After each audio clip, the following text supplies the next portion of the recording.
بسم اللہ الرحمن الرحیم۔ خلافت و ملوکیت باب ہشتم۔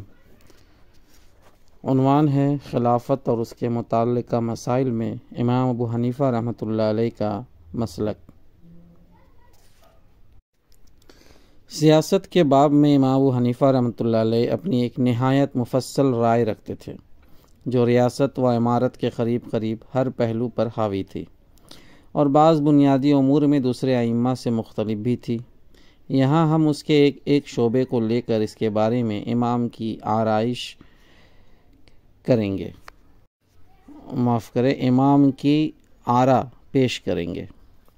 پہلا پوائنٹ، حاکمیت کا مسئلہ۔ ریاست کا خواہ کوئی نظریہ بھی زیر بحث ہو، اس میں اولین سوال یہ ہوتا ہے کہ وہ نظریہ حاکمیت کس کے لیے ثابت کرتا ہے۔ اس حاکمیت کے باب میں امام ابو حنیفہ رحمۃ اللہ علیہ کا نظریہ وہی تھا جو اسلام کا مسلم بنیادی نظریہ ہے، یعنی اصل حاکم خدا ہے، رسول اس کے نمائندے کی حیثیت سے مطاع ہے، اور خدا اور رسول کی شریعت وہ قانون برتر ہے جس کے مقابلے میں اطاعت و اتباع کے سوا اور کوئی طرز عمل اختیار نہیں کیا جا سکتا۔ چونکہ امام اصلاً ایک قانونی آدمی تھے، اس لیے انہوں نے اس مضمون کو علم سیاست کے بجائے قانون کی زبان میں بیان کیا ہے۔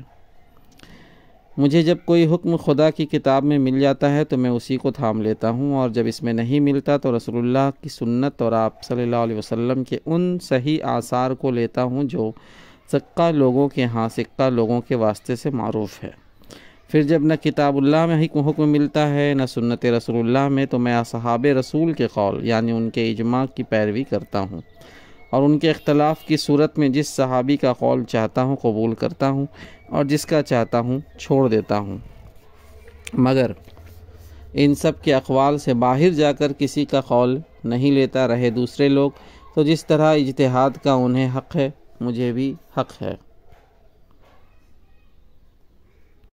ابن حزم کا بیان ہے، تمام اصحاب ابو حنیفہ رحمۃ اللہ علیہ اس پر متفق ہیں کہ ابو حنیفہ رحمۃ اللہ علیہ کا مذہب یہ تھا کہ ضعیف حدیث بھی اگر مل جائے تو اس کے مقابلے میں قیاس اور رائے کو چھوڑ دیا جائے۔ اس سے یہ بات صاف ظاہر ہوتی ہے کہ وہ قرآن اور سنت کو آخری سند فائنل اتھارٹی قرار دیتے تھے۔ ان کا عقیدہ یہ تھا کہ قانونی حاکمیت لیگل سوورنٹی خدا اور اس کے رسول کی ہے۔ ان کے نزدیک قیاس و رائے سے قانون سازی کا دائرہ صرف ان حدود تک محدود تھا جس میں خدا اور رسول کا کوئی حکم موجود نہ ہو۔ صحابہ رسول اللہ صلی اللہ علیہ وسلم کے انفرادی اقوال کو دوسروں کے اقوال پر جو ترجیح وہ دیتے تھے، اس کی وجہ بھی دراصل یہ تھی کہ صحابی کے معاملہ میں یہ امکان موجود ہے کہ اس کے علم میں رسول اللہ کا کوئی حکم ہو اور وہی اس کے قول کا ماخذ ہو۔ اسی لیے امام ابو حنیفہ رحمۃ اللہ علیہ اس بات کا التزام کرتے تھے کہ جن مسائل میں صحابہ کے درمیان اختلاف ہوا ہے ان میں کسی صحابی کے قول ہی کو اختیار کریں، اور اپنی رائے سے کوئی ایسا فیصلہ نہ کرے جو تمام صحابیوں کے اقوال سے مختلف ہو، کیونکہ اس میں نادانستہ سنت کی خلاف ورزی ہو جانے کا اندیشہ تھا۔ البتہ وہ قیاس سے یہ رائے قائم کرنے کی کوشش کرتے تھے کہ ان میں سے کس کا قول سنت سے قریب تر ہو سکتا ہے، اگرچہ امام پر ان کے زمانہ حیات ہی میں یہ الزام لگایا گیا تھا کہ وہ قیاس کو نص پر ترجیح دیتے ہیں، مگر انہوں نے اس کی تردید کرتے ہوئے کہا، بخدا اس شخص نے جھوٹ کہا اور ہم پر افطرا کیا ہے جس نے کہا کہ ہم قیاس کو نص پر مقدم رکھتے ہیں، بھلا نص کے بعد بھی قیاس کی کوئی حاجت رہتی ہے؟ خلیفہ المنصور نے ایک مرتبہ ان کو لکھا کہ میں نے سنا ہے آپ قیاس کو حدیث پر مقدم رکھتے ہیں۔ انہوں نے جواب میں لکھا، امیر المومنین، جو بات آپ کو پہنچی ہے وہ صحیح نہیں ہے۔ میں سب سے پہلے کتاب اللہ پر عمل کرتا ہوں، پھر رسول اللہ صلی اللہ علیہ وسلم کی سنت پر، پھر ابوبکر و عمر اور عثمان و علی رضی اللہ عنہم کے فیصلوں پر، پھر باقی صحابہ کے فیصلوں پر، البتہ جب ان میں اختلاف ہو تو قیاس کرتا ہوں۔ نمبر 2، خلافت کے انعقاد کا صحیح طریقہ۔ خلافت کے متعلق امام ابو حنیفہ رحمۃ اللہ علیہ کی رائے یہ تھی کہ پہلے بزور اقتدار پر قبضہ کرنا اور بعد میں دباؤ کے تحت بیعت لینا اس کے انعقاد کی کوئی جائز صورت نہیں ہے۔ صحیح خلافت وہ ہے جو اہل الرائے لوگوں کے اجتماع اور مشورے سے قائم ہو۔ اس رائے کو انہوں نے ایک ایسے نازک موقع پر بیان کیا جبکہ اسے زبان پر لانے والے کا سر اس کی گردن پر باقی رہنے کا احتمال نہ تھا۔ المنصور کے حاجب ربیع بن یونس کا بیان ہے کہ منصور نے امام مالک رحمۃ اللہ علیہ، ابن ابی زیب رحمۃ اللہ علیہ اور امام ابو حنیفہ رحمۃ اللہ علیہ کو بلایا اور ان سے کہا یہ حکومت جو اللہ تعالیٰ نے اس امت میں مجھے عطا کی ہے اس کے بارے آپ لوگوں کا کیا خیال ہے؟ کیا میں اس کا اہل ہوں؟ امام مالک رحمۃ اللہ علیہ نے کہا اگر آپ اس کے اہل نہ ہوتے تو اللہ اسے آپ کو سپرد نہ کرتا۔ ابن ابی ذئب نے کہا دنیا کی بادشاہی اللہ جس کو چاہتا ہے عطا کرتا ہے، مگر آخرت کی بادشاہی اسی کو دیتا ہے جو اس کا طالب ہو اور جسے اللہ اس کی توفیق دے۔ اللہ کی توفیق آپ سے قریب ہوگی اگر آپ اس کی اطاعت کریں، ورنہ اس کی نافرمانی کی صورت میں وہ آپ سے دور رہے گی۔ حقیقت یہ ہے کہ خلافت اہل تقوی کے اجتماع سے قائم ہوتی ہے، اور جو شخص خود اس پر قبضہ کر لے اس کے لیے کوئی تقوی نہیں ہے۔ آپ اور آپ کے مددگار توفیق سے خارج اور حق سے منحرف ہے۔ اب اگر آپ اللہ سے سلامتی مانگے اور پاکیزہ اعمال سے اس کا تقرب حاصل کریں تو یہ چیز آپ کو نصیب ہوگی، ورنہ آپ خود ہی اپنے مطلوب ہیں۔ امام ابو حنیفہ رحمۃ اللہ علیہ کہتے ہیں کہ جس وقت ابن ابی ذئب یہ باتیں کہہ رہے تھے میں نے اور مالک نے اپنے کپڑے سمیٹ لیے کہ شاید ابھی ان کی گردن اڑا دی جائے گی اور ان کا خون ہمارے کپڑوں پر پڑے گا۔ اس کے بعد منصور امام ابو حنیفہ رحمۃ اللہ علیہ کی طرف متوجہ ہوا اور بولا آپ کیا کہتے ہیں؟ انہوں نے جواب دیا اپنے دین کی خاطر راہ راست تلاش کرنے والا غصے سے دور رہتا ہے۔ اگر آپ اپنے ضمیر کو ٹٹولیں تو آپ کو خود معلوم ہو جائے گا کہ آپ نے ہم لوگوں کو اللہ کی خاطر نہیں بلایا ہے، بلکہ آپ چاہتے ہیں کہ ہم آپ کے ڈر سے آپ کے منشا کے مطابق بات کہیں اور وہ عوام کے علم میں آ جائے۔ امر واقعہ یہ ہے کہ آپ اس طرح خلیفہ بنے ہیں کہ آپ کی خلافت پر اہل فتویٰ لوگوں میں سے 2 آدمیوں کا اجتماع بھی نہیں ہوا، حالانکہ خلافت مسلمانوں کے اجتماع اور مشورے سے ہوتی ہے۔ دیکھیے ابوبکر صدیق رضی اللہ عنہ 6 مہینے تک فیصلے کرنے سے رکے رہے جب تک کہ اہل یمن کی بیعت نہ آ گئی۔ یہ باتیں کر کے تینوں صحاب اٹھ گئے۔ پیچھے منصور نے ربیع کو 3 توڑے درہموں کے دے کر ان تینوں اصحاب کے پاس بھیجا اور اس کو ہدایت کی کہ اگر مالک لے لیں تو ان کو دے دینا، لیکن اگر ابو حنیفہ اور ابن ابی ذئب انہیں قبول کر لیں تو ان کا سر اتار لانا۔ امام مالک نے یہ عطیہ لے لیا۔ ابن ابی ذئب کے پاس جب ربیع پہنچا تو انہوں نے کہا میں اس مال کو خود منصور کے لیے بھی حلال نہیں سمجھتا، اپنے لیے کیسے حلال سمجھوں؟ ابو حنیفہ رحمۃ اللہ علیہ نے کہا خواہ میری گردن ہی کیوں نہ مار دی جائے میں اس مال کو ہاتھ نہ لگاؤں گا۔ منصور نے یہ رودات سن کر کہا اس بے نیازی نے ان دونوں کا خون بچا دیا۔ نمبر 3، اہلیت خلافت کی شرائط۔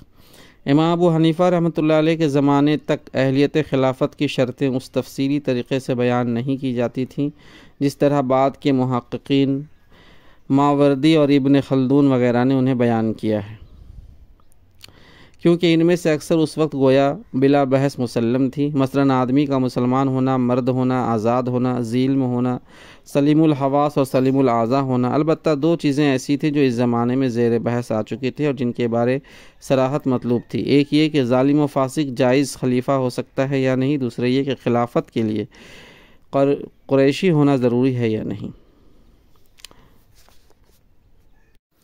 فاسق و ظالم کی امامت۔ پہلے چیز کے متعلق امام کی رائے کے 2 پہلو ہیں جن کو اچھی طرح سمجھ لینا چاہیے۔ جس زمانے میں انہوں نے اس مسئلے پر اظہار خیال فرمایا ہے وہ عراق میں خصوصاً اور دنیا اسلام میں عموماً 2 انتہا پسندانہ نظریات کی سخت کشمکش کا زمانہ تھا۔ ایک طرف نہایت زور شور سے کہا جا رہا تھا کہ ظالم و فاسق کی امامت قطعی ناجائز ہے اور اس کے ماتحت مسلمانوں کا کوئی اجتماعی کام بھی صحیح نہیں ہو سکتا۔ دوسری طرف کہا جا رہا تھا کہ ظالم و فاسق خواہ کسی طرح بھی ملک پر قابض ہو جائیں، اس کا تسلط قائم ہو جانے کے بعد اس کی امامت و خلافت پوری طرح جائز ہو جاتی ہے۔ ان دونوں کے درمیان امام اعظم رحمۃ اللہ علیہ نے ایک نہایت متوازن نظریہ پیش کیا جس کی تفصیل یہ ہے۔ الفقہ الاکبر میں وہ فرماتے ہیں کہ مومنوں میں سے ہر نیک و بد کے پیچھے نماز جائز ہے، اور عقیدہ طحاویہ میں امام طحاوی اس حنفی مسلک کی تشریح کرتے ہوئے لکھتے ہیں اور حج و جہاد مسلمانوں کے اولو الامر کے ماتحت قیامت تک جاری رہیں گے، خواہ وہ نیک ہوں یا بد، ان کاموں کو کوئی چیز باطل نہیں کرتی اور نہ ان کا سلسلہ منقطع کر سکتی ہے۔ یہ اس مسئلے کے ایک پہلو ہے۔ دوسرا پہلو یہ ہے کہ امام کے نزدیک خلافت کے لیے عدالت شرط لازم ہے۔ کوئی ظالم و فاسق آدمی جائز خلیفہ یا قاضی یا حاکم یا مفتی نہیں ہو سکتا۔ اگر وہ بن بیٹھا ہو تو اس کی امامت باطل ہے اور لوگوں پر اس کی اطاعت واجب نہیں۔ یہ الگ بات ہے کہ اس کے عملاً قابض و متصرف ہو جانے کے بعد مسلمان اس کے تحت اپنی اجتماعی زندگی کے جو کام صحیح شرعی طریقے سے انجام دیں گے وہ جائز ہوں گے، اور اس کے مقرر کیے ہوئے قاضی عدل کے ساتھ جو فیصلے کریں گے وہ نافذ ہو جائیں گے۔ اس مسئلے کو مذہب حنفی کے مشہور امام ابو بکر الجصاص نے احکام القرآن میں بڑی وضاحت کے ساتھ بیان کیا ہے۔ وہ لکھتے ہیں، بس جائز نہیں کہ کوئی ظالم شخص نبی ہو یا نبی کا خلیفہ یا قاضی یا کوئی ایسا منصب دار جس کی بنا پر امور دین میں اس کی بات قبول کرنا لوگوں پر لازم آتا ہو، مثلا مفتی یا شاہد یا نبی صلی اللہ علیہ وسلم سے حدیث روایت کرنے والا۔ آیت لا ینال عہد الظالمین اس بات پر دلالت کرتی ہے کہ دین کے معاملات میں جن لوگوں کو بھی پیشوائی کا مقام حاصل ہو ان کا عادل اور صالح ہونا شرط ہے۔ اس آیت سے یہ ثابت ہے کہ فاسق کی امامت باطل ہے، وہ خلیفہ نہیں ہو سکتا، اور اگر کوئی شخص اپنے آپ کو خود اس منصب پر قائم کر لے در حالانکہ وہ فاسق ہو تو لوگوں پر اس کا اتباع اور اس کی اطاعت لازم نہیں۔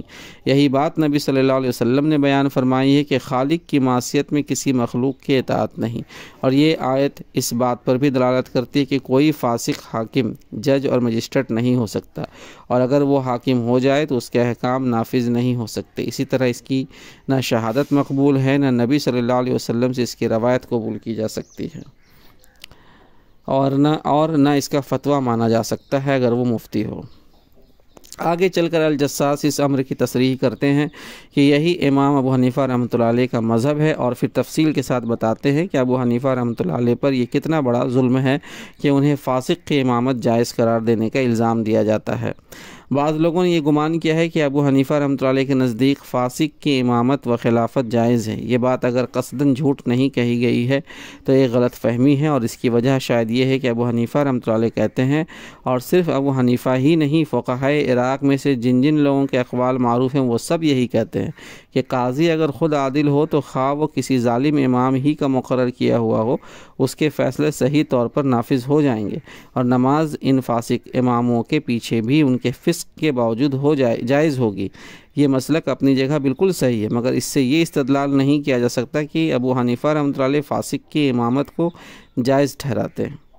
امام زہبی اور الموفق المکی دونوں امام حنیفہ رحمۃ اللہ کا یہ قول نقل کرتے ہیں کہ جو امام فے یعنی پبلک کے خزانے کا ناجائز استعمال کرے یا حکم میں ظلم سے کام لے، اس کی امامت باطل ہے اور اس کا حکم جائز نہیں ہے۔ ان بیانات پر غور کرنے سے یہ بات بالکل واضح ہو جاتی ہے کہ امام ابو حنیفہ رحمۃ اللہ علیہ خوارج اور معتزلہ کے برعکس بالحق اور بالفعل ڈیزیور اینڈ ڈی فیکٹو میں فرق کرتے ہیں۔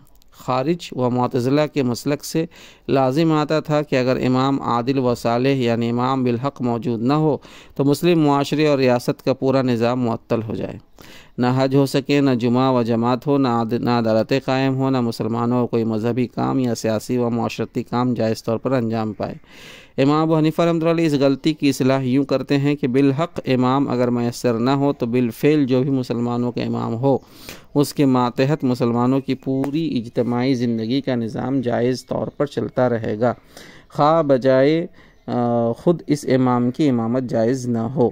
معتزلہ و خوارج کی اس انتہا پسندی کے مقابلے میں جو دوسری انتہا مرجئہ اور خود اہل سنت کے بعض ائمہ نے اختیار کی تھی، امام ابو حنیفہ رحمۃ اللہ نے مسلمانوں کو اس سے اور اس کے نتائج سے بھی بچایا ہے۔ وہ لوگ بھی بالفعل اور بالحق کے درمیان خلط ملت کر گئے تھے، اور انہوں نے فاسق کی بالفعل امامت کو اس انداز سے جائز ٹھہرایا تھا کہ گویا وہی بالحق بھی ہے۔ اس کا لازمی نتیجہ یہ ہونا تھا کہ مسلمان ظالم و جابر اور بدکردار فرما رواؤں کی حکومت پر مطمئن ہو کر بیٹھ جائیں اور اسے بدلنے کی کوشش تو درکنار اس کی فکر تک چھوڑ دیں۔ امام ابو حنیفہ رحمۃ اللہ نے اس غلط خیال کی اصلاح کے لیے پورے زور سے اس حقیقت کا اعلان و اظہار کیا کہ ایسے لوگوں کی امامت قطعاً باطل ہے۔ خلافت کے لیے قریشیت کی شرط۔ دوسرے مسئلے کے بارے میں امام ابو حنیفہ رحمۃ اللہ علیہ کی رائے یہ تھی کہ خلیفہ قریش ہی میں سے ہونا چاہیے، اور یہ صرف انہی کی نہیں تمام اہل سنت کی متفق علیہ رائے تھی۔ اس کی وجہ یہ نہ تھی کہ اسلامی خلافت از روئے شریعت صرف ایک قبیلے کا دستوری حق تھی، بلکہ اس کی اصل وجہ یہ تھی کہ اس وقت کے حالات تھے جن میں مسلمانوں کو مجتمع رکھنے کے لیے خلیفہ کا قریشی ہونا ضروری تھا۔ ابن خلدون نے یہ بات بڑی وضاحت کے ساتھ بیان کی ہے کہ اس وقت اسلامی ریاست کے اصل پشت پناہ عرب تھے، اور عربوں کا زیادہ سے زیادہ اتفاق اگر ممکن تھا تو قریش ہی کی خلافت پر۔ دوسرے کسی گروہ کا آدمی لینے کی صورت میں تنازع اور افتراق کے امکانات اتنے زیادہ تھے کہ خلافت کے نظام کو اس خطرے میں ڈالنا مناسب نہ تھا۔ اسی وجہ سے نبی صلی اللہ علیہ وسلم نے ہدایت کی تھی کہ امام قریش میں سے ہوں، ورنہ اگر یہ منصب قریشی کے شرعاً ممنوع ہوتا تو حضرت عمر اپنی وفات کے وقت یہ نہ کہتے کہ اگر حذیفہ کے آزاد کردہ غلام سالم زندہ ہوتے تو میں ان کو اپنا جانشین تجویز کرتا۔ نبی صلی اللہ علیہ وسلم نے خود بھی قریش میں خلافت رکھنے کی ہدایت دیتے ہوئے یہ بات واضح کر دی تھی کہ یہ منصب ان کے اندر اس وقت تک رہے گا جب تک ان میں مخصوص صفات باقی رہیں گی۔ اس سے خود بخود یہ نتیجہ نکلتا ہے کہ ان صفات کے فقدان کی صورت میں خلافت غیر قریش کے لیے بھی ہو سکتی ہے۔ یہی اصل فرق ہے امام ابو حنیفہ رحمۃ اللہ علیہ اور جمعی اہل سنت کے مسلک اور ان خوارج و معتزلہ کے مسلک میں، جو مطلقاً غیر قریشی کے لیے خلافت کا جواز ثابت کرتے تھے، بلکہ ایک قدم آگے بڑھ کر غیر قریشی کو خلافت کا زیادہ حقدار قرار دیتے تھے۔ ان کی نگاہ میں اصل اہمیت جمہوریت کی تھی، خواہ اس کا نتیجہ انتشار ہی کیوں نہ ہو، مگر اہل سنت والجماعت کو جمہوریت کے ساتھ ریاست کے استحکام کی بھی فکر تھی۔ بیت المال نمبر 4۔ اپنے وقت کے خلفاء کی جن باتوں پر امام سب سے زیادہ معترض تھے، ان میں سے ایک سرکاری خزانے پر ان کے بیجا تصرفات اور لوگوں کی املاک پر ان کی دست درازیاں تھیں۔ ان کے نزدیک حکم میں جور اور بیت المال میں غلول یعنی خیانت ایک امام کی امامت کو باطل کر دینے والے افعال تھے، جیسا کہ ہم اوپر الزہبی کے حوالے سے نقل کر چکے ہیں۔ وہ اس کو بھی جائز نہ رکھتے تھے کہ بیرونی ممالک سے جو ہدیے اور تحفے خلیفہ کے پاس آئیں ان کو وہ اپنی ذاتی ملک میں بنا لے۔ ان کے نزدیک یہ چیزیں پبلک کے خزانے کا حق تھی، نہ کہ خلیفہ اور اس کے خاندان کا، کیونکہ وہ اگر مسلمانوں کا خلیفہ نہ ہوتا اور بین الاقوامی دنیا میں ان کی اجتماعی قوت وسعی کی بدولت اس کی دھاک قائم نہ ہوتی تو کوئی اس شخص کو گھر بیٹھے ہدیے نہ بھیجتا۔ وہ بیت المال سے خلیفہ کے بیجا مصارف اور عطیات پر بھی معترض تھے، اور یہ ان وجہوں میں سے ایک بڑی وجہ تھی جن کے بنا پر وہ خود خلفاء کے عطیے قبول نہ کرتے تھے۔ جس زمانے میں ان کے اور خلیفہ منصور کے درمیان سخت کشمکش چل رہی تھی، منصور نے ان سے کہا تم میرے ہدیے کیوں نہیں قبول کرتے؟ انہوں نے جواب دیا امیر المومنین نے اپنے مال میں سے مجھے کب دیا تھا کہ میں نے اسے رد کیا ہو؟ اگر آپ اس میں سے دیتے تو میں ضرور قبول کر لیتا۔ آپ نے تو مسلمانوں کے بیت المال سے مجھے دیا، حالانکہ ان کے مال میں میرا کوئی حق نہیں ہے۔ میں نہ ان کے دفاع کے لیے لڑنے والا ہوں کہ ایک سپاہی کا حصہ پاؤں، نہ ان کے بچوں میں سے ہوں کہ بچوں کا حصہ مجھے ملے، اور نہ فقراء میں سے ہوں کہ جو کچھ فقیر کو ملنا چاہیے وہ مجھے ملے۔ پھر جب منصور نے عہدہ قضا قبول نہ کرنے پر انہیں 30 کوڑے مارے اور ان کا سارا بدن لہولہان ہو گیا تو خلیفہ کے چچا عبدالصمد بن علی نے اس کو سخت ملامت کی کہ یہ تم نے کیا کیا، اپنے اوپر 1,00,000 تلواریں کھنچوا لی۔ یہ عراق کا فقیہ ہے، بلکہ یہ تمام اہل مشرق کا فقیہ ہے۔ منصور نے اس پر نادم ہو کر فی تازیانہ 1,000 درہم کے حساب سے 30,000 درہم امام کو بھجوائے، لیکن انہوں نے لینے سے انکار کر دیا۔ کہا گیا کہ لے کر خیرات کر دیجئے۔ جواب میں فرمایا کیا ان کے پاس کوئی مال حلال بھی ہے؟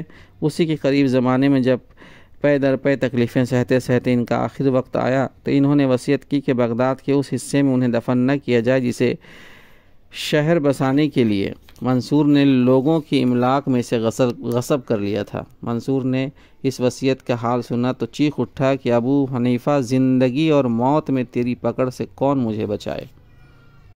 نمبر 5، عدلیہ کی انتظامیہ سے آزادی۔ عدلیہ کے متعلق ان کی قطعی رائے یہ تھی کہ اسے انصاف کرنے کے لیے انتظامیہ کے دباؤ اور مداخلت سے نہ صرف آزاد ہونا چاہیے بلکہ قاضی کو اس قابل ہونا چاہیے کہ خود خلیفہ بھی اگر لوگوں کے حقوق پر دست درازی کرے تو وہ اس پر اپنا حکم نافذ کر سکے۔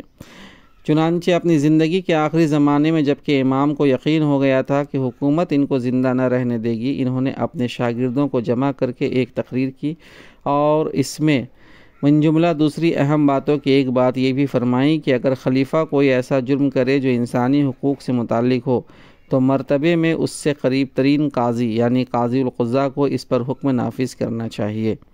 بنی امیہ اور بنی عباس کے زمانے میں حکومت کے مناصب اور خصوصاً قضاء کا عہدہ قبول کرنے سے ان کے انکار کی سب سے بڑی وجہ یہی تھی کہ وہ ان دونوں حکومتوں میں قضاء کی یہ حیثیت نہ پاتے تھے۔ صرف یہی نہیں کہ خلیفہ پر قانون کا حکم نافذ کرنے کی وہاں کوئی گنجائش نہ تھی، بلکہ انہیں اندیشہ تھا کہ انہیں آلۂ ظلم بنایا جائے گا، ان سے غلط فیصلے کرائے جائیں گے اور ان کے فیصلوں میں نہ صرف خلیفہ بلکہ اس سے قصر سے تعلق رکھنے والے دوسرے لوگ بھی مداخلت کریں گے۔ سب سے پہلے بنی امیہ کے عہد میں عراق کے گورنر یزید بن عمر بن حبیرہ نے ان کو منصب قبول کرنے پر مجبور کیا۔ 130 ہجری کا زمانہ تھا جبکہ عراق میں اموی سلطنت کے خلاف فتنوں کے وہ طوفان اٹھ رہے تھے جنہوں نے 2 سال کے اندر امویوں کا تختہ الٹ دیا۔ اس موقع پر ابن حبیرہ چاہتا تھا کہ بڑے بڑے فقہا کو ساتھ ملا کر ان کے اثر سے فائدہ اٹھائے، چنانچہ اس نے ابن ابی لیلہ، داؤد بن ابی الہند، ابن شبرمہ وغیرہ کو بلا کر اہم مناصب دیے۔ پھر ابو حنیفہ رحمۃ اللہ علیہ کو بلا کر کہا کہ میں آپ کے ہاتھ میں اپنی مہر دیتا ہوں، کوئی حکم نافذ نہ ہوگا جب تک کہ آپ اس پر مہر نہ لگائیں، اور کوئی مال خزانے سے نہ نکلے گا جب تک آپ اس کی توثیق نہ کریں۔ امام نے یہ ذمہ داری قبول کرنے سے انکار کیا تو اس نے انہیں قید کر دیا اور کوڑے لگوانے کی دھمکی دی۔ دوسرے فقہا نے امام کو سمجھایا کہ اپنے اوپر رحم کرو، ہم سب اس خدمت سے ناخوش ہیں مگر مجبوراً اسے قبول کر لیا ہے، تم بھی مان لو۔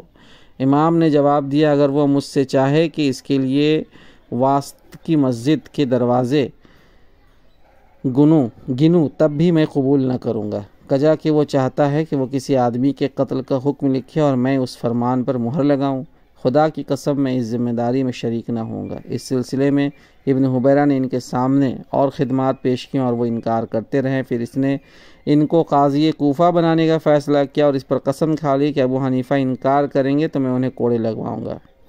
ابو حنیفہ رحمۃ اللہ علیہ نے بھی جواب میں قسم کھائی اور کہا دنیا میں اس کے کوڑے کھا لینا میرے لیے آخرت کی سزا بھگتنے سے زیادہ آسان ہے، خدا کی قسم میں ہرگز قبول نہ کروں گا خواہ وہ مجھے قتل ہی کر دے۔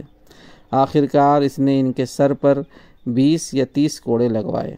بعض روایت یہ ہیں کہ 10-11 روز تک وہ روزانہ 10 کوڑے لگواتا رہا، مگر ابو حنیفہ رحمۃ اللہ علیہ اپنے انکار پر قائم رہے۔ آخرکار اسے اطلاع دی گئی کہ یہ شخص مر جائے گا۔ اس نے کہا کیا کوئی ناصح نہیں ہے جو اس شخص کو سمجھائے کہ مجھ سے مہلت ہی مانگ لے؟ امام ابو حنیفہ رحمۃ اللہ علیہ کو ابن حبیرہ کی یہ بات پہنچائی گئی تو انہوں نے کہا مجھے چھوڑ دو کہ میں اپنے دوستوں سے اس معاملہ میں مشورہ کر لوں۔ ابن حبیرہ نے یہ پیغام ملتے ہی انہیں چھوڑ دیا اور وہ کوفہ چھوڑ کر مکہ چلے گئے، جہاں سے بنی امیہ کی سلطنت ختم ہونے تک وہ پھر نہ پلٹے۔ اس کے بعد عباسی عہد میں المنصور نے ان پر عہدہ قضا کے لیے اصرار شروع کیا، جیسا کہ آگے چل کر ہم بتائیں گے۔ منصور کے خلاف نفس زکیہ اور ان کے بھائی ابراہیم کے خروج میں امام نے کھلم کھلا ان کا ساتھ دیا تھا، جس کی وجہ سے منصور کے دل میں ان کے خلاف گرہ بیٹھی ہوئی تھی۔ الزہبی کے الفاظ میں وہ ان کے خلاف غصے میں آگ کے بغیر جلا جا رہا تھا، مگر ان جیسے بااثر آدمی پر ہاتھ ڈالنا اس کے لیے آسان نہ تھا۔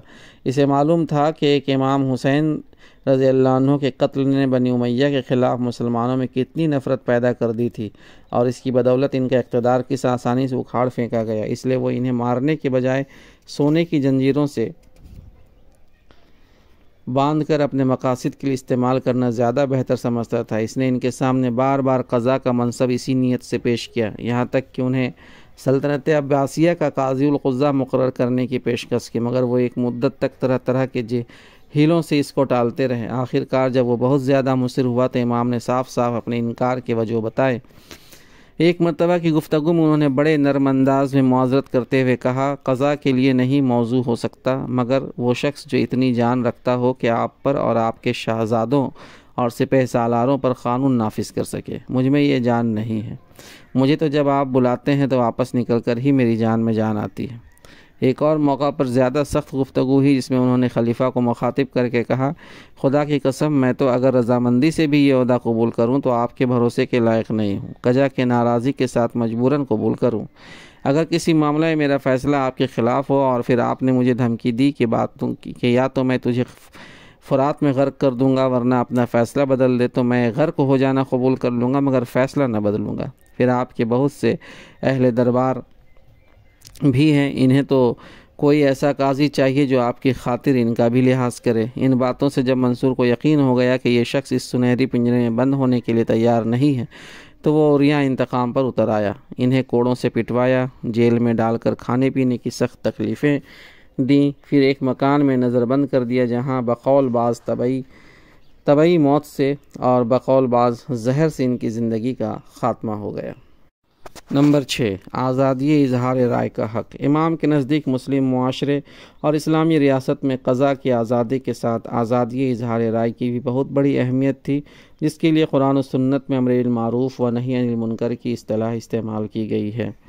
محض اظہار رائے تو نہایت ناروا بھی ہو سکتا ہے، فتنہ انگیز بھی ہو سکتا ہے، اخلاق اور دیانت اور انسانیت کے خلاف بھی ہو سکتا ہے، جسے کوئی قانون برداشت نہیں کر سکتا۔ لیکن برائیوں سے روکنا اور بھلائی کے لیے کہنا ایک صحیح اظہار رائے ہے، اور اسلام یہ اصطلاح اختیار کرنے کے اس اظہار آراء کی تمام صورتوں میں سے اس کو مخصوص طور پر عوام کا نہ صرف حق قرار دیتا ہے بلکہ اسے ان کا فرض بھی ٹھہراتا ہے۔ امام ابو حنیفہ رحمۃ اللہ علیہ کی اس حق اور اس فرض کی اہمیت کا سخت احساس تھا، کیونکہ ان کے زمانے کے سیاسی نظام میں مسلمانوں کا یہ حق سلب کر لیا گیا تھا، اور وہ اس کی فرضیت کے معاملے میں بھی لوگ مذبذب ہو گئے تھے۔ اس زمانے میں ایک طرف مرجئہ اپنے عقائد کی تبلیغ سے لوگوں کو گناہ پر جرات دلا رہے تھے، دوسری طرف حشویہ اس بات کے قائل تھے کہ حکومت کے مقابلے میں امر بالمعروف و نہی عن المنکر ایک فتنہ ہے، اور تیسری طرف بنی امیہ و بنی عباس کی حکومتیں طاقت سے مسلمانوں کی اس روح کو کچل رہی تھیں کہ وہ امراء کے فسق و فجور اور ظلم و جور کے خلاف آواز اٹھائیں۔ اس لیے امام ابو حنیفہ رحمۃ اللہ نے اپنے قول عمل سے دونوں سے اس روح کو زندہ کرنے کی اور اس کے حدود واضح کرنے کی کوشش کی۔ الجساس کا بیان ہے کہ ابراہیم الصائغ خراسان کے ایک مشہور بااثر فقیہ کے سوال پر امام نے فرمایا، امر بالمعروف و نہی عن المنکر فرض ہے، اور ان کو اکرمہ ان ابن عباس کی سند سے رسول اللہ صلی اللہ علیہ وسلم کے ارشاد سنایا کہ افضل الشہداء ایک تو حمزہ بن عبد المطلب ہیں، دوسرے وہ شخص جو ظالم امام کے سامنے اٹھ کر اسے نیک بات کہے اور بدی سے روکے اور اسے اس قصور میں مارا جائے۔ ابراہیم پر امام کی اس تلقین کا اتنا زبردست اثر پڑا کہ وہ جب خراسان واپس گئے تو انہوں نے عباسی سلطنت کے بانی ابو مسلم خراسانی کو اس کے ظلم و ستم اور ناحق کی خوریزی پر برملا ٹوکا اور بار بار ٹوکا، یہاں تک کہ آخر کار اس نے انہیں قتل کر دیا۔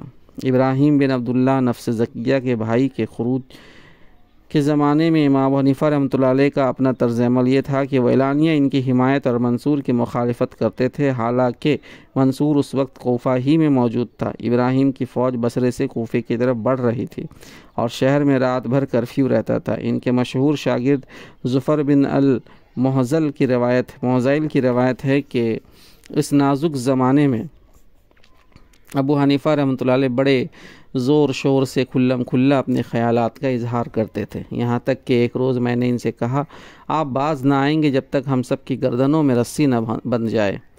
148 ہجری مطابق 765 عیسوی میں اہل موصل نے بغاوت کی۔ منصور اس سے پہلے ایک بغاوت کے بعد ان سے یہ عہد لے چکا تھا کہ آئندہ اگر وہ بغاوت کریں گے تو ان کے خون اور مال اس پر حلال ہوں گے۔ اب جو انہوں نے خروج کیا تو منصور نے بڑے بڑے فقہا کو، جن میں ابو حنیفہ رحمۃ اللہ علیہ بھی شامل تھے، بلا کر پوچھا کہ معاہدے کے رو سے ان کے خون اور مال مجھ پر حلال ہو گئے ہیں یا نہیں۔ دوسرے فقہا نے معاہدے کا سہارا لیا اور کہا کہ آپ انہیں معاف کر دیں تو یہ آپ کی شان کے مطابق ہے، ورنہ جو سزا بھی آپ انہیں دینا چاہیں دے سکتے ہیں۔ ابو حنیفہ رحمۃ اللہ علیہ خاموش تھے۔ منصور نے کہا، یا شیخ آپ کیا کہتے ہیں؟ انہوں نے جواب دیا، اہل موصل نے آپ کے لیے وہ چیز مباح کی جو ان کی اپنی نہ تھی، یعنی ان کے خون، اور آپ نے ان سے وہ شرط منوائی جسے آپ منوانے کا حق نہ رکھتے تھے۔ بتائیے، اگر کوئی عورت اپنے آپ کو نکاح کے بغیر کسی کے لیے حلال کر دے تو کیا وہ حلال ہو جائے گی؟ اگر کوئی شخص کسی سے کہے کہ مجھے قتل کر دے تو کیا اس کا قتل اس شخص کے لیے مباح ہوگا؟ منصور نے کہا، نہیں۔ امام نے کہا، تو آپ اہل موصل سے ہاتھ روک لیجئے، ان کا خون بہانا آپ کے لیے حلال نہیں ہے۔ یہ بات سن کر منصور نے ناراضی کے ساتھ فقہا کی مجلس برخاست کر دی۔ پھر ابو حنیفہ رحمۃ اللہ علیہ کو الگ بلا کر کہا، بات تو وہی صحیح ہے جو تم نے کہی، مگر تم ایسے فتوے نہ دیا کرو جن سے تمہارے امام پر حرف آئے اور باغیوں کی ہمت افزائی ہو۔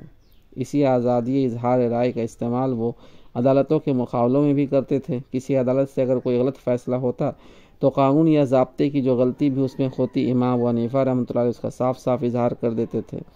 ان کے نزدیک احترام عدالت کے معنی یہ نہیں تھے کہ عدالتوں کو غلط فیصلے کرنے دیے جائیں۔ اس قصور میں ایک دفعہ مدت تک انہیں فتویٰ دینے سے بھی روک دیا گیا۔ آزادی رائے کے معاملے میں وہ اس حد تک جاتے ہیں کہ جائز امامت اور اس کی عادل حکومت کے خلاف بھی اگر کوئی شخص زبان کھولے اور امام وقت کو گالیاں دے یا اسے قتل تک کرنے کا خیال ظاہر کرے تو اس کو قید کرنا اور سزا دینا ان کے نزدیک جائز نہیں، تاوقت کہ وہ مسلح بغاوت یا بدامنی برپا کرنے کا عزم نہ کرے۔ اس کے لیے وہ حضرت علی رضی اللہ عنہ کی اس واقعہ سے استدلال کرتے ہیں کہ ان کے زمانہ خلافت میں 5 آدمی اس الزام میں گرفتار کر کے لائے گئے کہ وہ امیر المومنین کو کوفہ میں اعلانیہ گالیاں دے رہے تھے، اور ان میں سے ایک شخص کہہ رہا تھا کہ میں انہیں قتل کر دوں گا۔ حضرت علی نے انہیں رہا کر دینے کا حکم دیا۔ کہا گیا کہ یہ تو آپ کو قتل کرنے کا ارادہ ظاہر کر رہا تھا۔ حضرت علی نے فرمایا تو کیا بس یہ ارادہ ظاہر کرنے پر میں اسے قتل کر دوں؟ کہا گیا اور یہ لوگ آپ کو گالیاں دے رہے تھے؟ فرمایا تم چاہو تو تم بھی انہیں گالیاں دے سکتے ہو۔ اسی طرح وہ مخالفین حکومت کے معاملے میں حضرت علی کے اس اعلان سے بھی استدلال کرتے ہیں جنہوں نے خوارج کے بارے میں کہا تھا کہ ہم تم کو مسجدوں میں آنے سے نہیں روکیں گے، ہم تمہیں مفتوحہ اموال کے حصہ سے محروم نہ کریں گے جب تک تم ہمارے خلاف کوئی مسلح کارروائی نہ کرو۔ ظالم حکومت کے خلاف خروج کا مسئلہ۔ اس زمانے میں ایک اہم مسئلہ یہ تھا کہ اگر مسلمانوں کے امام ظالم و فاسق ہو تو آیا اس کے خلاف خروج یعنی ریولٹ کیا جا سکتا ہے یا نہیں۔ اس مسئلے میں خود اہل سنت کے درمیان اختلاف ہے۔ اہل حدیث کا بڑا گروہ اس بات کا قائل رہا ہے کہ صرف زبان سے اس کے ظلم کے خلاف آواز اٹھائی جائے اور اس کے سامنے کلمہ حق کہا جائے، لیکن خروج نہ کیا جائے، اگرچہ وہ ناحق خونریزی کرے، لوگوں کے حقوق پر بیجا دست درازیاں کرے اور کھلا فسق کا مرتکب ہو۔ لیکن امام حنیفہ رحمۃ اللہ علیہ کا مسلک یہ تھا کہ ظالم کی امامت نہ صرف یہ کہ باطل ہے بلکہ اس کے خلاف خروج بھی کیا جا سکتا ہے اور کیا جانا چاہیے، بشرطے کہ ایک کامیاب اور مفید انقلاب ممکن ہو۔ ظالم و فاسق کی جگہ عادل و صالح کو لایا جا سکتا ہو اور خروج کا نتیجہ محض جانوں اور قوتوں کا ضیاع نہ ہو۔ ابو بکر الجساس ان کے اس مسلک کی تشریح اس طرح کرتے ہیں کہ ظالموں اور ائمہ جور کے خلاف قتال کے معاملہ میں ان کا مذہب مشہور ہے۔ اسی بنا پر اوزاعی نے کہا تھا کہ ابو حنیفہ کی ہر بات برداشت کی یہاں تک کہ وہ تلوار کے ساتھ آ گئے، یعنی ظالموں کے خلاف قتال کے قائل ہو گئے، اور یہ ہمارے لیے ناقابل برداشت تھا۔ ابو حنیفہ رحمۃ اللہ علیہ کہتے تھے کہ امر بالمعروف اور نہی عن المنکر ابتداءً زبان سے فرض ہے، لیکن اگر سیدھی راہ اختیار نہ کی جائے تو پھر تلوار سے واجب ہے۔ دوسری جگہ وہ عبداللہ ابن المبارک کے حوالہ سے خود امام حنیفہ رحمۃ اللہ علیہ کے ایک بیان نقل کرتے ہیں۔ یہ اس زمانے کی بات ہے جب پہلے عباسی خلیفہ کے زمانے میں ابو مسلم خراسانی نے ظلم و ستم کی حد کر رکھی تھی۔ اس زمانے میں خراسان کے فقیہ ابراہیم الصائغ امام کے پاس آئے اور امر بالمعروف و نہی عن المنکر کے مسئلے پر ان سے گفتگو کی۔ اس گفتگو کا ذکر بعد میں خود امام نے عبداللہ ابن المبارک سے اس طرح کیا کہ ہمارے درمیان جب اس امر پر اتفاق ہو گیا کہ امر بالمعروف و نہی عن المنکر فرض ہے تو ابراہیم نے یکایک کہا ہاتھ بڑھائیے تاکہ میں آپ سے بیعت کروں۔ یہ سن کر دنیا میری نگاہوں میں تاریک ہو گئی۔ ابن مبارک کہتے کہ میں نے عرض کیا یہ کیوں بولے؟ اس نے مجھے اللہ کے ایک حق کی طرف دعوت دی اور میں نے اس کو قبول کرنے سے انکار کیا۔ آخر میں نے اس سے کہا کہ اگر ایک اکیلا آدمی اس کے لیے اٹھ کھڑا ہو تو مارا جائے گا اور لوگوں کا کوئی کام بھی نہ بنے گا، البتہ اگر اسے صالح مددگار مل جائے اور ایک آدمی سرداری کے لیے ایسا بہم پہنچ جائے جو اللہ کے دین کے معاملے میں بھروسے کے لائق ہو تو پھر کوئی چیز مانے نہیں۔ اس کے بعد ابراہیم جب بھی میرے پاس آتے مجھ پر اس کام کے لیے ایسا تقاضا کرتے جیسے کوئی سخت قرض خواہ کرتا ہے۔ میں ان سے کہتا کہ یہ کام ایک آدمی کے بنانے سے نہیں بن سکتا، انبیاء بھی اس کی طاقت نہ رکھتے تھے جب تک کہ آسمان سے اس کے لیے مامور نہ کیے گئے۔ یہ فریضہ عام فرائض کی طرح نہیں ہے، عام فرائض کو ایک آدمی تنہا بھی انجام دے سکتا ہے، مگر یہ ایسا کام ہے کہ اکیلا آدمی اس کے لیے کھڑا ہو جائے تو اپنی جان دے دے گا، اور مجھے اندیشہ ہے کہ وہ اپنے قتل میں اعانت کا قصور وار ہوگا۔ پھر جب وہ مارا جائے گا تو دوسروں کی ہمتیں بھی اس خطرے کو انگیز کرنے میں پست ہو جائیں گی۔ خروج کے معاملے میں امام کا اپنا طرز عمل تھا۔ اس سے امام کی اصولی رائے تو اس مسئلے میں صاف معلوم ہو جاتی ہے، لیکن ان کا پورا نقطہ نظر اس وقت تک سمجھ میں نہیں آ سکتا جب تک ہم یہ نہ دیکھیں کہ ان کے زمانے میں خروج کے جو اہم واقعات پیش آئیں ان میں کیا طرز عمل انہوں نے اختیار کیا۔ زید بن علی کا خروج۔ پہلا واقعہ زید بن علی کا ہے جن کی طرف شیعوں کا فرقہ زیدیہ اپنے آپ کو منسوب کرتا ہے۔ یہ امام حسین کے پوتے امام محمد الباقر کے بھائی تھے۔ اپنے وقت کے بڑے جلیل القدر عالم، فقیہ اور متقی و صالح بزرگ تھے، اور خود امام ابو حنیفہ رحمۃ اللہ علیہ نے بھی ان سے علمی استفادہ کیا تھا۔ 120 ہجری کے مطابق 738 عیسوی میں جب ہشام بن عبد الملک نے خالد بن عبداللہ القصری کو عراق کی گورنری سے معزول کر کے اس کے خلاف تحقیقات کرائی تو اس سلسلے میں گواہی کے لیے حضرت زید کو بھی مدینے سے کوفہ بلایا گیا۔ ایک مدت کے بعد یہ پہلا موقع تھا کہ خاندان علی کے ایک ممتاز فرقہ کوفہ آیا تھا۔ یہ شہر شیعان علی کا گڑھ تھا، اس لیے ان کے آنے سے یکلخت علوی تحریک میں جان پڑ گئی اور لوگ کثرت سے ان کے گرد جمع ہونے لگے۔ ویسے بھی عراق کے باشندے سالہ سال بنی امیہ کے ظلم و ستم سہتے سہتے تنگ آ چکے تھے اور اٹھنے کے لیے سہارا چاہتے تھے۔ علوی خاندان کے ایک صالح عالم فقیہ شخصیت کا میسر آ جانا انہیں غنیمت محسوس ہوا۔ ان لوگوں نے زید کو یقین دلایا کہ کوفہ میں 1 لاکھ آدمی آپ کا ساتھ دینے کے لیے تیار ہیں، اور 15,000 آدمیوں نے بیعت کر کے باقاعدہ اپنے نام بھی ان کے رجسٹر میں درج کر دیے۔ اس اثناء میں خروج کی یہ تیاریاں اندر ہی اندر ہو رہی تھیں۔ اموی گورنر کو ان کی اطلاع پہنچ گئی۔ زید نے یہ دیکھ کر کہ حکومت خبردار ہو گئی ہے، صفر 122 ہجری بمطابق 740 عیسوی میں قبل از وقت خروج کر دیا۔ جب تصادم کا موقع آیا تو کوفہ کے شیعان علی ان کا ساتھ چھوڑ گئے۔ جنگ کے وقت صرف 218 آدمی ان کے ساتھ تھے۔ دوران جنگ میں اچانک ایک تیر سے وہ گھائل ہوئے اور ان کی زندگی کا خاتمہ ہو گیا۔ اس خروج میں امام حنیفہ رحمۃ اللہ علیہ کی پوری ہمدردی ان کے ساتھ تھی۔ انہوں نے زید کو مالی مدد بھی دی اور لوگوں کو ان کا ساتھ دینے کی تلقین بھی کی۔ انہوں نے ان کے خروج کو جنگ بدر میں رسول اللہ صلی اللہ علیہ وسلم کے خروج سے تشبیہ دی، جس کے معنی یہ ہے کہ ان کے نزدیک جس طرح اس وقت حضرت صلی اللہ علیہ وسلم کے حق پر ہونا غیر مشتبہ تھا، اسی طرح اس خروج میں زید بن علی کا بھی حق پر ہونا غیر مشتبہ تھا۔ لیکن جب زید کا پیغام ان کے نام آیا کہ آپ میرا ساتھ دیں، تو انہوں نے قاصد سے کہا کہ اگر میں یہ جانتا کہ لوگ ان کا ساتھ نہ چھوڑیں گے اور سچے دل سے ان کی حمایت میں کھڑے ہوں گے تو میں ضرور ان کے ساتھ ہوتا اور جہاد کرتا، کیونکہ وہ امام حق ہیں۔ لیکن مجھے اندیشہ ہے کہ یہ لوگ اسی طرح ان سے بے وفائی کریں گے جس طرح ان کے دادا سیدنا حسین رضی اللہ عنہ سے کر چکے ہیں۔ البتہ میں روپے سے ان کی مدد ضرور کروں گا۔ یہ بات ٹھیک اس ملک کے مطابق تھی جو ائمہ جور کے خلاف خروج کے معاملے میں امام نے اصولاً بیان کیا تھا۔ وہ کوفہ کے شیعان علی کی تاریخ اور ان کے نفسیات سے واقف تھے۔ حضرت علی کے زمانے سے یہ لوگ جس سیرت و کردار کا مسلسل اظہار کرتے رہے تھے، اس کی پوری تاریخ سب کے سامنے تھی۔ داؤد بن علی ابن عباس رضی اللہ عنہ کے پوتے نے بھی عین وقت پر حضرت زید کو ان کوفیوں کی اسی بے وفائی پر متنبہ کر کے خروج سے منع کیا تھا۔ امام ابو حنیفہ رحمۃ اللہ علیہ کو یہ بھی معلوم تھا کہ یہ تحریک صرف کوفہ میں ہے، پوری سلطنت بنی امیہ اس سے خالی ہے، کسی دوسری جگہ اس کی کوئی تنظیم نہیں جہاں سے مدد مل سکے، اور خود کوفہ میں بھی 6 مہینے کے اندر یہ کچی پکی کھچڑی تیار ہوئی تھی۔ اس لیے انہیں تمام ظاہری آثار کو دیکھتے ہوئے یہ توقع نہ تھی کہ زید کے خروج سے کوئی کامیاب انقلاب رونما ہو سکے گا۔ علاوہ بری غالباً امام کے نہ اٹھنے کی ایک وجہ یہ بھی تھی کہ وہ خود اس وقت تک اتنے بااثر نہ ہوئے تھے کہ ان کی شرکت سے اس تحریک کی کمزوری کا مداوع ہو سکے۔ 120 ہجری تک عراق کے مدرسہ اہل الرائے کی امامت حماد کو حاصل تھی، اور ابو حنیفہ رحمۃ اللہ علیہ اس وقت تک محض ان کے ایک شاگرد کی حیثیت رکھتے تھے۔ زید کے خروج کے وقت انہیں اس مدرسے کی امامت کے منصب پر سرفراز ہوئے صرف 1.5 سال یا اس سے کچھ کم و بیش مدت ہوئی تھی۔ ابھی انہیں فقیہ اہل شرق ہونے کا مرتبہ اور اثر و رسوخ حاصل نہ ہوا تھا۔ نفس زکیہ کا خروج۔ دوسرا خروج محمد بن عبداللہ یعنی نفس زکیہ اور ان کے بھائی ابراہیم بن عبداللہ کا تھا، جو امام حسن بن علی کی اولاد سے تھے۔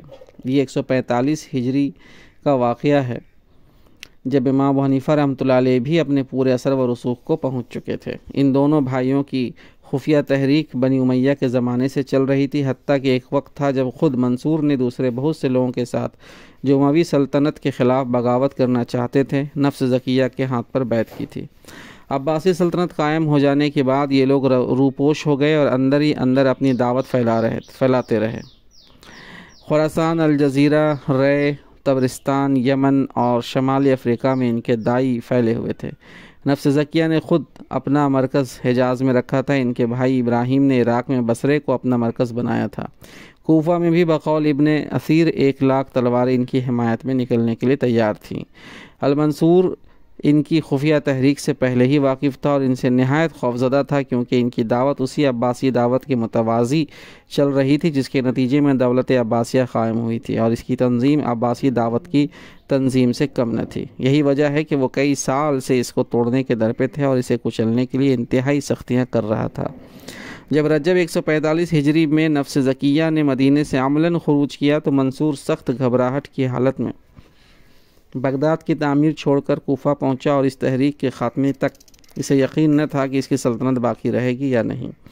بسا اوقات بدحواس ہو کر کہتا، بخدا میری سمجھ میں نہیں آتا کہ کیا کروں۔ بصرہ، فارس، اہواز، اواسط، مدائن، سوات، جگہ جگہ سے سقوط کی خبریں آتی تھی اور ہر طرف سے اس کی بغاوت پھوٹ پڑنے کا خطرہ تھا۔ 2 مہینے تک وہ ایک ہی لباس پہنے رہا، بستر پر نہ سویا، رات بھر مسلح پر گزار دیتا تھا۔ اس نے کوفہ سے فرار ہونے کے لیے ہر وقت تیز رفتار سواریاں تیار رکھ چھوڑی تھی۔ اگر خوش قسمتی اس کا ساتھ نہ دیتی تو یہ تحریک اس کا اور خانوادہ عباسی کی سلطنت کا تختہ الٹ دیتی۔ اس خروج کے مواقع پر امام ابو حنیفہ رحمۃ اللہ علیہ کا طرز عمل پہلے خروج سے بالکل مختلف تھا، جیسا کہ ہم پہلے بیان کر چکے ہیں۔ انہوں نے اس زمانے میں جبکہ منصور کوفے ہی میں موجود تھا اور شہر میں ہر رات کرفیو لگا رہتا تھا، بڑے زور و شور سے کھلم کھلا اس تحریک کی حمایت کی، یہاں تک کہ ان کے شاگردوں کو خطرہ پیدا ہو گیا کہ ہم سب باندھ لیے جائیں گے۔ وہ لوگوں کو ابراہیم کا ساتھ دینے اور ان سے بیعت کرنے کی تلقین کرتے تھے۔ وہ ان کے ساتھ خروج کو نفلی حج سے یا 50 یا 70 گنا زیادہ ثواب کا کام قرار دیتے تھے۔ ایک شخص ابو اسحاق الفراری سے انہوں نے یہاں تک کہا کہ تیرا بھائی جو ابراہیم کا ساتھ دے رہا ہے، اس کا یہ فعل تیرے اس فعل سے کہ تو کفار کے خلاف جہاد کرتا ہے زیادہ افضل ہے۔ امام کے یہ اقوال ابو بکر جساس الموفق المکی اور ابن البزار الکردری صاحب فتویٰ بزائیہ یہ جیسے لوگوں نے نقل کیے ہیں جو خود بڑے درجے کے فقیہ ہیں۔ ان اقوال کے صاف معنی یہ ہے کہ امام کے نزدیک مسلم معاشرے کے اندرونی نظام کو بگڑی ہوئی قیادت کے تسلط سے نکالنے کی کوشش باہر کے کفار سے لڑنے کی بنسبت بدرجہ زیادہ فضیلت رکھتی تھی۔ سب سے زیادہ اہم اور خطرناک اقدام ان کا یہ تھا کہ انہوں نے منصور کے نہایت معتمد جنرل اور اس کے سپہ سالار اعظم حسن بن قحطبہ کو نفس زکیہ اور ابراہیم کے خلاف جنگ پر جانے سے روک دیا۔ اس کا باپ قحطبہ وہ شخص تھا جس کی تلوار نے ابو مسلم کی تدبیر و سیاست کے ساتھ مل کر سلطنت عباسیہ کی بنا رکھی تھی۔ اس کے مرنے کے بعد یہ اس کی جگہ سپہ سالار اعظم بنایا گیا اور منصور کو اپنے جنرلوں میں سب سے زیادہ اسی پر اعتماد تھا، لیکن وہ کوفے میں رہ کر امام ابو حنیفہ رحمۃ اللہ علیہ کا گرویدہ ہو چکا تھا۔ اس نے ایک مرتبہ امام سے کہا کہ میں آج تک جتنے گناہ کر چکا ہوں، یعنی منصور کی نوکری میں جیسے کچھ ظلم و ستم میرے ہاتھوں سے ہوئے ہیں وہ آپ کے علم میں ہے، اب کیا میرے لیے ان گناہوں کی معافی کی بھی کوئی صورت ہے؟ امام نے کہا اگر اللہ کو معلوم ہو کہ تم اپنے افعال پر نادم ہو اور اگر آئندہ کسی مسلمان کے بے گناہ قتل کرنے کے لیے تم سے کہا جائے اور تم اسے قتل کرنے کے بجائے خود قتل ہو جانا گوارا کر لو، اور اگر تم خدا سے عہد کرو کہ آئندہ اپنے پچھلے افعال کا اعادہ نہ کرو گے تو یہ تمہارے لیے توبہ ہوگی۔ حسن نے امام کی یہ بات سن کر ان کے سامنے عہد کر لیا۔ اس پر کچھ مدت ہی گزری تھی کہ نفس زکیہ اور ابراہیم کے خروج کا معاملہ پیش آ گیا۔ منصور نے حسن کو ان کے خلاف جنگ پر جانے کا حکم دیا۔ اس نے آ کر امام سے اس کا ذکر کیا۔ امام نے فرمایا اب تمہاری توبہ کے امتحان کا وقت آ گیا ہے، اپنے عہد پر قائم رہو گے تو تمہاری توبہ بھی رہے گی، ورنہ پہلے جو کچھ کر چکے ہو اس پر بھی خدا کے یہاں پکڑے جاؤ گے اور اب بھی جو کچھ کرو گے اس کی سزا بھی پاؤ گے۔ حسن نے دوبارہ اپنی توبہ کی تجدید کی اور امام سے کہا کہ اگر مجھے مار بھی ڈالا جائے تو میں اس جنگ پر نہ جاؤں گا۔ چنانچہ اس نے منصور کے پاس جا کر صاف کہہ دیا کہ امیر المومنین میں اس مہم پر نہ جاؤں گا، آج تک جو کچھ میں نے آپ کی اطاعت میں کیا ہے اگر وہ اللہ کی اطاعت میں تھا تو میرے لیے بس اتنا ہی کافی ہے، اور اگر وہ اللہ کی معصیت میں تھا تو اس سے آگے اب میں مزید گناہ نہیں کرنا چاہتا۔ منصور نے اس پر سخت ناراض ہو کر حسن کی گرفتاری کا حکم دے دیا۔ حسن کے بھائی حمید نے آگے بڑھ کر کہا سال بھر سے اس کا رنگ بدلا ہوا ہے، ایسا معلوم ہوتا ہے کہ اس کا دماغ خراب ہو گیا ہے، میں اس مہم پر جاؤں گا۔ بعد میں منصور نے اپنے معتمد لوگوں کو بلا کر پوچھا کہ حسن ان فقہا میں سے کس کے پاس جاتا آتا ہے؟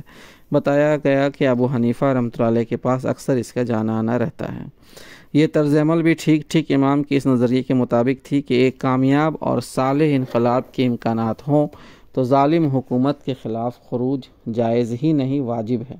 اس معاملہ میں امام مالک رحمۃ اللہ کا طرز عمل بھی امام حنیفہ رحمۃ اللہ سے کچھ مختلف نہ تھا۔ نفس زکیہ کے خروج کے موقع پر جب ان سے پوچھا گیا کہ ہماری گردنوں میں تو خلیفہ منصور کی بیعت ہے، اب ہم دوسرے مدعی خلافت کا ساتھ کیسے دے سکتے ہیں؟ تو انہوں نے فتویٰ دیا کہ عباسیوں کی بیعت جبری تھی اور جبری بیعت قسم یا طلاق جو بھی ہو وہ باطل ہے۔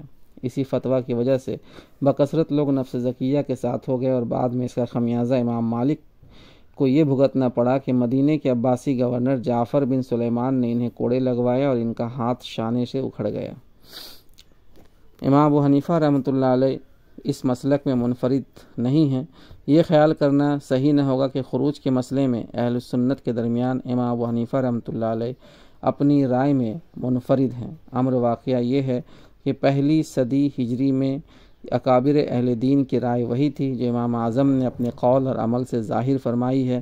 بیعت خلافت کے بعد حضرت ابوبکر نے سب سے پہلا خطبہ جو دیا اس میں وہ فرماتے ہیں کہ میری اطاعت کرو جب تک میں اللہ اور اس کے رسول کی اطاعت کروں، لیکن اگر میں اللہ اور اس کے رسول کی نافرمانی کروں تو میری کوئی اطاعت تم پر نہیں ہے۔ حضرت عمر رضی اللہ عنہ فرماتے ہیں کہ جس نے مسلمانوں کے مشورے کے بغیر کسی شخص کی بیعت کی وہ بیعت کرنے والا اور جس سے اس نے بیعت کی اپنے آپ کو بھی اور اس کو بھی دھوکہ دیتا ہے اور اپنے آپ کو قتل کے لیے پیش کرتا ہے۔ یزید کی قائم شدہ عمارت کے مقابلے میں جب حضرت حسین رضی اللہ عنہ اٹھے تو بکثرت صحابہ زندہ تھے اور فقہاء تابعین کا تو قریب سارا گروہ ہی موجود تھا، مگر ہماری نگاہ سے کسی صحابی یا تابعی کا یہ قول نہیں گزرا کہ حضرت حسین ایک فعل حرام کا ارتکاب کرنے جا رہے تھے، جن میں لوگوں نے بھی حضرت ممدوح کو روکا تھا، یہ کہہ کر روکا تھا کہ اہل عراق قابل اعتماد نہیں ہیں، آپ کامیاب نہ ہو سکیں گے اور اس اقدام سے اپنے آپ کو خطرے میں ڈال دیں گے۔ یہ الفاظ دیگر ان سب کی رائے اس مسئلے میں وہی تھی جو بعد میں امام ابو حنیفہ رحمۃ اللہ نے ظاہر فرمائی کہ فاسد عمارت کے خلاف خروج بجائے خود ناجائز نہیں ہے، مگر اس اقدام سے پہلے یہ دیکھ لینا ضروری ہے کہ آیا بگڑے ہوئے نظام کو بدل کر صالح نظام قائم ہو جانے کا امکان ہے یا نہیں۔ امام حسین رضی اللہ عنہ اہل کوفہ کے پے در پے خطوط کی بنا پر یہ سمجھ رہے تھے کہ انہیں اتنے حامی مل گئے ہیں جنہیں ساتھ لے کر وہ ایک کامیاب انقلاب برپا کر سکتے ہیں، اسی لیے وہ مدینہ سے چل کھڑے ہوئے۔ بخلاف اس کے جو صحابہ ان کو روک رہے تھے ان کا یہ خیال تھا کہ اہل کوفہ نے ان کے والد حضرت علی اور ان کے بھائی حضرت حسن کے ساتھ جو بے وفائیاں کی تھیں ان کی بنا پر وہ اعتماد کے لائق نہیں ہیں۔ اس طرح امام حسین اور ان صحابہ رضی اللہ عنہ اجمعین کے درمیان اختلاف تدبیر کے لحاظ سے تھا، نہ کہ جواز و عدم جواز کے لحاظ سے۔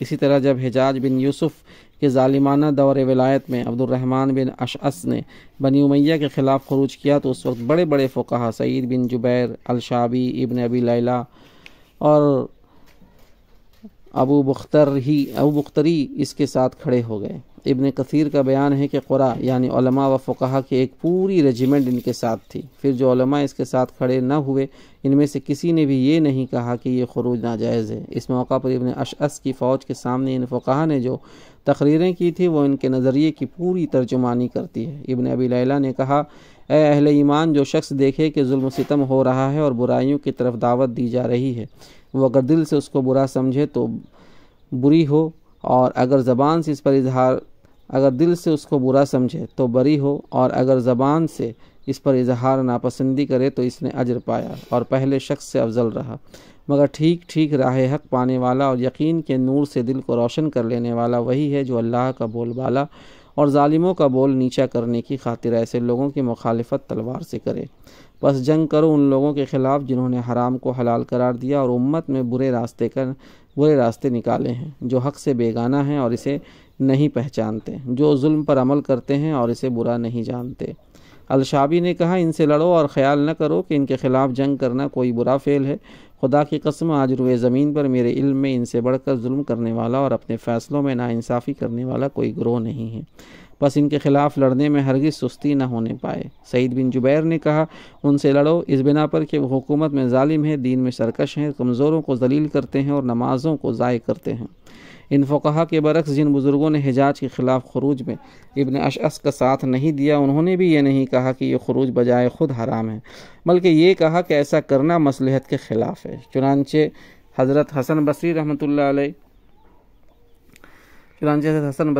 علیہ سے جب اس معاملہ میں پوچھا گیا تو انہوں نے فرمایا، خدا کی قسم اللہ نے حجاج کو تم پر یوں ہی مسلط نہیں کر دیا ہے، بلکہ یہ تمہارے لیے ایک سزا ہے، لہٰذا اللہ کی اس سزا کا مقابلہ تلوار سے نہ کرو بلکہ صبر و سکون کے ساتھ اسے سہو اور اللہ کے حضور گڑ گڑا کر معافی چاہو۔ یہ تھی پہلی صدی ہجری کے اہل دین کی عام رائے۔ امام ابو حنیفہ رحمۃ اللہ علیہ نے اسی دور میں آنکھیں کھولی تھیں، اس لیے ان کی رائے بھی وہی تھی جو ان لوگوں کی تھی۔ اس کے بعد دوسری صدی کے آخری دور میں وہ دوسری رائے ظاہر ہونی شروع ہوئی جو اب جمہور اہل سنت کی رائے کہی جاتی ہے۔ اس رائے کے ظہور کی وجہ یہ نہ تھی کہ کچھ نصوص قطعیہ اس کے حق میں مل گئی تھی جو پہلی صدی کے اکابر سے پوشیدہ تھی۔ یا معاذاللہ پہلی صدی والوں سے نے نصوص کے خلاف مسلک اختیار کر رکھا تھا، بلکہ دراصل اس کے 2 وجہ تھے۔ ایک یہ کہ جباروں نے پرامن جمہوری طریقوں سے تبدیلی کا کوئی راستہ کھلا نہ چھوڑا تھا، دوسرے یہ کہ تلوار کے ذریعے سے تبدیلی کی جو کوششیں ہوئی تھی ان کے ایسے نتائج پے در پے ظاہر ہوتے چلے گئے جن کو دیکھ کر اس راستے سے بھی خیر کی توقع باقی نہ رہی۔ تو سامعین، اس طرح سے آج چیپٹر 8 مکمل ہوتا ہے یہاں۔ امید کرتا ہوں کہ آپ کو ہماری کوشش پسند آ رہی ہوگی۔ ہماری خامیاں ہم پر ضرور اجاگر کریں، اور چینل اگر آپ نے سبسکرائب نہیں کیا ہے تو اسے سبسکرائب کر لیں، لائک بٹن بھی ضرور دبائیں تاکہ ہماری حوصلہ افزائی ہو۔ دعا میں یاد رکھیں۔ جزاک اللہ خیر۔